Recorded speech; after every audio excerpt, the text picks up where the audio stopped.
We're wrapping up our Behind the Band series. We're so sad to see the end of this here as the 2024-25 school year comes to a close. Yeah, but we got 2 more schools, so our second to last stop, we hopped in the car, took it all the way down Highway 23 to Beerus to get over there to South Plaquemines. We didn't do Well, you know, Leah did all the work, but you know, we just did the royal we, right, Leah? Exactly, we wish we we are were there. one. Yes, Exactly. we are one. Okay. Exactly, no matter what they say. Okay.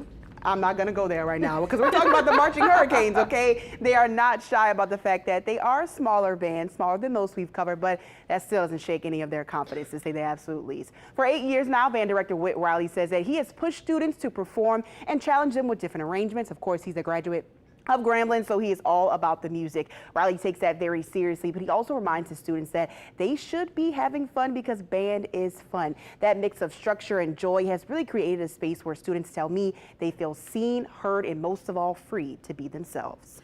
Be myself is really important because if I'm not myself, I don't know what I would be. It makes me smile. It definitely makes me smile to know that they're pushing through. The one thing I do preach around here is that you can definitely be yourself, never be afraid to be yourself, and we always going to accept you. And it pushes them to something different, and you get to see who they really are.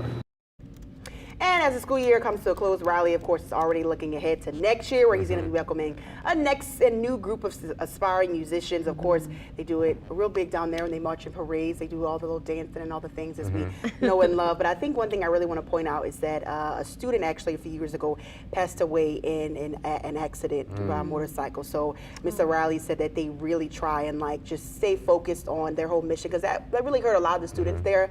So he says that they really try to keep it going for her and, of course, the next generation of Marching Hurricanes as well, because she really embodied everything that was band. So they really try to keep that spirit up for her.